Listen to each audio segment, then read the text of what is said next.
Et lorsque la reine Héra découvrit la relation secrète entre son mari Zeus et Alcmène, et qu'ils avaient eu un fils hors mariage, elle se sentit offensée, et son honneur fut blessé, et elle continua des années à se rappeler la trahison de son mari. Nous apprenons aussi qu'Alcmène nomma son fils Héraclès, ce qui signifie glorifier Héra, cherchant à se rapprocher des rois et surtout de la reine Héra pour les contenter. Mais Hercule ne réussit pas à obtenir la faveur des rois, ni même celle d'Héra. Il grandit et devint doté d'un corps massif et d'une force immense qu'il hérita de son père Zeus. Et lorsqu'il atteignit l'âge d'homme, les rois et Héra lui confièrent 12 travaux qu'il devait accomplir seul, et s'il les achevait avec succès et restait vivant. Ces travaux comprenaient le combat d'Hercule contre une créature à 5 têtes, appelée l'Hydre. Et Hercule réussit à couper les 5 têtes de l'Hydre et à la vaincre.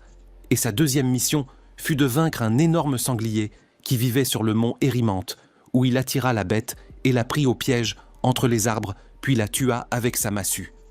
Le plus grand et le plus dangereux des travaux d'Hercule se réalisa dans la défaite du gigantesque lion de Némée, où Hercule saisit les mâchoires du lion et les brisa, puis il écora la peau de sa tête, et la porta, et il la porte encore aujourd'hui. Puis la renommée d'Hercule se répandit dans toutes les villes de Grèce, comme une légende de puissance qu'aucun ne pouvait vaincre. Mais hélas, la tâche du lion de Némée était la 11e et la 12e et dernière mission qui restait à Hercule était de détruire 3 loups géants féroces, et il ne lui fut pas permis d'exécuter la dernière tâche, car il fut exilé alors de la ville d'Athènes avant de l'accomplir, et sa vie changea complètement depuis 3 ans. Nous passons au temps présent sur la côte de Macédoine, au nord de la Grèce, où nous voyons Ias, considéré comme le neveu d'Hercule, du côté de sa mère Alcmène. Et il fut enlevé par des pirates après leur occupation de la côte de Macédoine. Ias est le narrateur qui raconte à tout le monde les légendes de son oncle Hercule, qui apparaît avec ses compagnons, et ils ont réussi à repousser les pirates et à les éliminer, puis Hercule libéra son neveu Ias et ceux qui étaient avec lui. Hercule et ses compagnons sont devenus à l'époque présente des guerriers mercenaires, travaillant pour les rois et les riches en échange d'or. Et après la fin de la bataille, ils vont dans une taverne pour manger et boire en célébration de la victoire et de la libération d'Ias. Puis soudain arrive la princesse Erginia, qui est considérée comme la fille du roi Cotys, gouverneur du royaume de Thrace.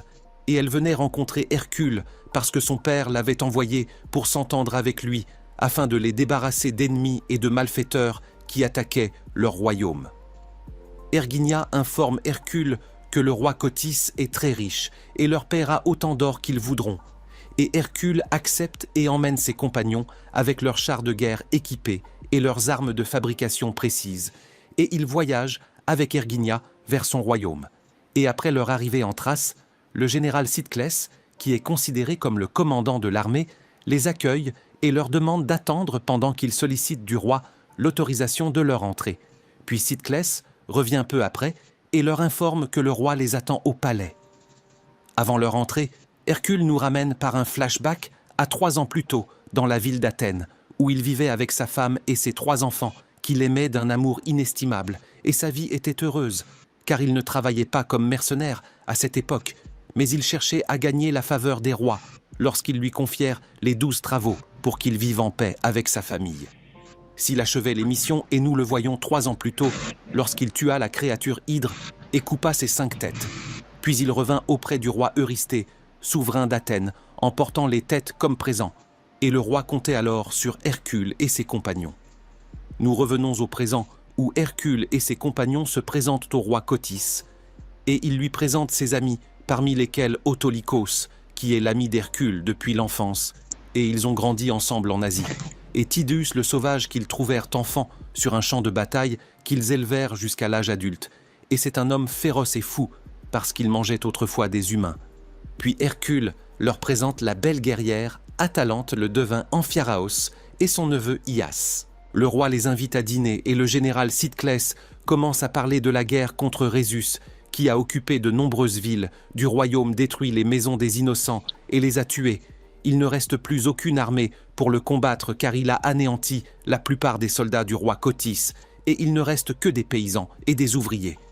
Puis il leur dit aussi que Rhésus est un magicien qui utilise la sorcellerie pour transformer leurs soldats en combattants dans son armée et qu'il possède une armée de créatures dont la moitié est homme et la moitié cheval. Après qu'Hercule eut compris la réalité de leur situation militaire, il s'accorda avec le roi sur la rémunération qui serait le double du poids d'Hercule en or pur. Puis Hercule et ses compagnons décident d'entraîner les paysans et les ouvriers pour qu'ils deviennent des soldats qui combattent Rhésus et son armée. Et le jour suivant, Hercule prononce un discours passionné aux nouvelles recrues. Après leur avoir fait revêtir des cuirasses et avoir donné des armes, il leur apprend comment se protéger derrière les boucliers, car la sécurité du roi sera au cœur de ces boucliers au milieu de la bataille. Hercule rencontre le roi Cotys et Cyclès avec eux. Phinas qui est l'éclaireur espionnant les mouvements du roi Rhésus.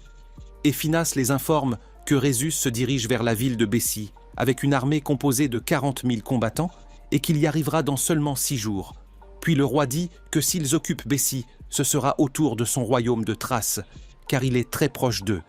Mais Hercule estime que les soldats ont besoin de plus de temps d'entraînement. Et la nuit, Hercule se promène dans le royaume et voit un hôpital où la princesse Erginia entre pour soigner elle-même les blessés, malgré sa position, et son fils Arias l'accompagne exprimant son souhait de devenir un héros comme Hercule, et au matin, l'armée s'aligne pour partir vers la ville de Bécie. Et il semble que le plan du roi soit de se cacher là-bas jusqu'à ce que Rhésus arrive pour le surprendre. L'armée part avec Hercule et ses compagnons, et lorsqu'ils arrivent à la ville de Bécie, ils la trouvent détruite. Et tous ses habitants massacrés, ils sont surpris par des soldats encore vivants qui les attaquent. Ce sont à l'origine des soldats de Bécie, mais Rhésus les a ensorcelés pour qu'ils combattent dans ses rangs. Alors les soldats d'Hercule forment une muraille de boucliers autour du roi, et une bataille violente s'engage entre les soldats ensorcelés. Et Hercule, ses compagnons et l'armée du roi et les ensorcelés réussissent à percer les rangs de boucliers pour atteindre le roi Éias, qui se tient à ses côtés. Hercule voit le danger imminent pour le roi. Éias, il appelle ses chars avec ses compagnons. Ils montent et fondent sur les soldats ensorcelés. Puis ils tournent avec les chars autour d'eux et les tuent un par un. Et après la victoire, dans la bataille, le roi Cotys est triste malgré le succès, parce qu'il a perdu la moitié de son armée, et en plus son ennemi, Rhésus, n'était même pas présent. Mais Hercule lui rappelle que les soldats sont mal entraînés, et lui propose de lui accorder quelques jours de plus pour les entraîner mieux, ce que le roi accepte. Erginia vient à la tente d'Hercule pour soigner sa blessure, et durant la conversation, elle lui apprend que son mari a été tué dans la guerre, et elle lui demande des nouvelles de sa famille et de ses enfants, mais Hercule met fin à la discussion parce qu'il n'aime pas parler de son passé douloureux, et il feint de dormir, tandis qu'Erginia se lève et sort. Hercule rêve du moment, il y a 3 ans, où il fut accusé d'avoir tué sa femme et ses enfants. Il trouva ses mains couvertes de sang. Hercule se réveille de ce cauchemar et nous ramène au temps présent.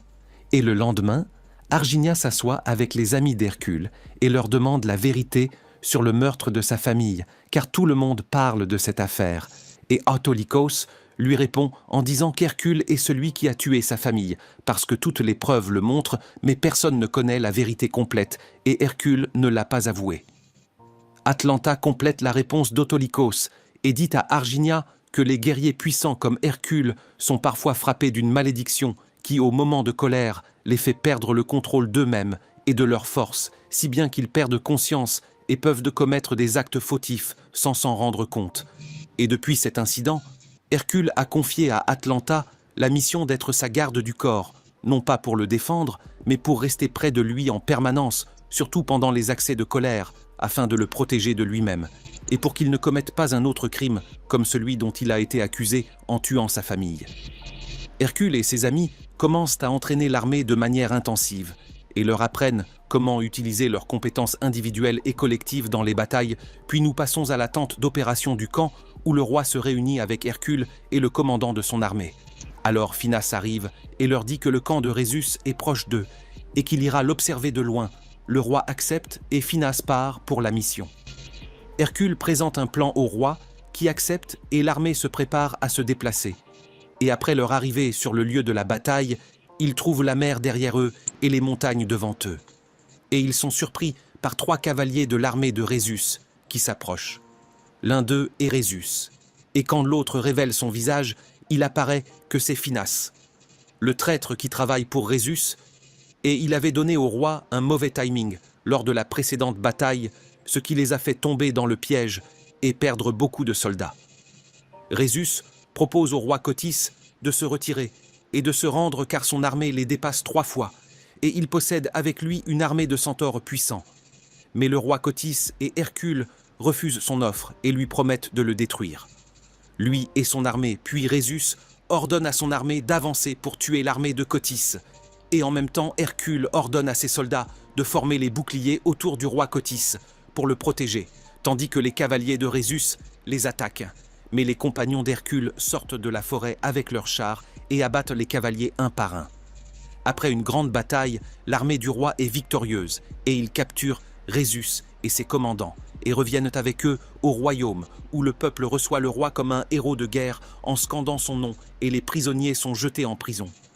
Et pendant qu'on les fait entrer en prison, Rhésus dit à Hercule qu'il combattait du mauvais côté parce que Cotis est un roi mauvais et qu'eux sont du côté de la justice, mais Cyclès l'emmène en prison avant qu'il ne termine ses paroles.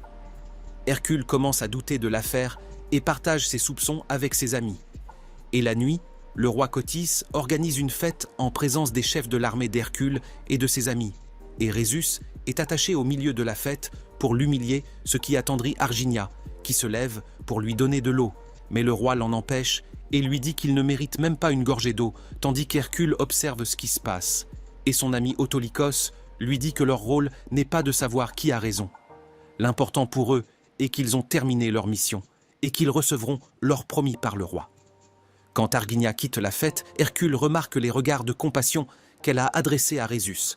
Il la suit et la confronte. Puis Arginia lui avoue que son mari était le roi du royaume et que son père Cotis l'a empoisonné et lui a pris le pouvoir. Mais elle a gardé le silence sur la vérité, parce que le roi Cotis l'a menacé de tuer son fils Arias. Alors elle a gardé le secret jusqu'à ce que son fils atteigne l'âge de régner.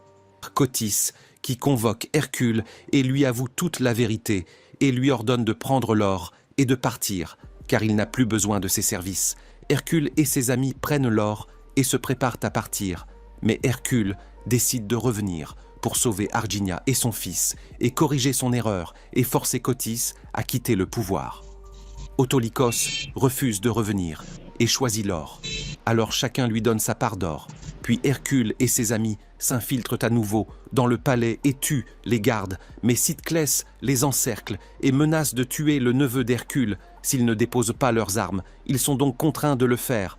Puis le roi arrive avec Arginia et son fils Arias et ordonne de les emprisonner tous, et Hercule est enchaîné avec de solides chaînes. Puis les rois Arcios et Cotis entrent accompagnés de 3 loups féroces. Et c'était là la 12e mission d'Hercule, pour satisfaire les dieux. Nous découvrons qu'Arcios s'est allié à Cotis et qu'il est celui qui a tué la famille d'Hercule avec ses loups, après avoir fait perdre conscience à Hercule et l'avoir accusé d'avoir tué sa famille. Puis Cotis ordonne à ses soldats de présenter Arginia Hercule et ses amis, tandis qu'il projette d'élever Arias pour qu'il devienne son héritier légitime, et Arginia est préparée pour être tuée. Phiro tente de motiver Hercule par des paroles enthousiastes, alors Hercule rassemble sa force, brise les chaînes et abat le garde avant qu'il n'égorge Arginia et la sauve. Arcios lâche les 3 loups sur Hercule qui les vainque tous, puis il libère ses amis et ils poursuivent Cotis et Arcios et vainquent de nombreux gardes. Hercule affronte Arcios qui lui offre une grande fortune pour qu'il le laisse partir, mais Hercule refuse et le tue, puis Cyclès le surprend avec une corde pour l'étrangler. Mais son cousin le sauve et tue Cyclès. Puis ils sortent tous du palais et trouvent Cotis et son armée qui les menacent de tuer Arias s'ils ne se rendent pas, mais Autolycos apparaît au bon moment et tue le soldat qui menace Arias. Hercule et ses amis commencent l'assaut, tandis qu'Arias s'enfuit et qu'un des compagnons d'Hercule le protège de son corps contre les flèches et le remet à sa mère. Puis il meurt, ce qui accroît la colère d'Hercule, qui pousse des flambeaux enduits d'huile enflammée sur les soldats et en brûle un grand nombre, puis il fait tomber la statue gigantesque d'Héra sur Cotis et ses soldats, et ses pierres écrasent et tuent un grand nombre d'entre eux, et la tête d'Héra s'abat sur Cotis, et le tue ainsi. Héra a complété les 12 travaux d'Hercule, et Hercule est libre, tandis que le reste de l'armée de Cotis se rend et scande le nom d'Hercule, qui décide d'épouser Arginia, et de rester avec elle et avec son fils Arias, pour fonder sa nouvelle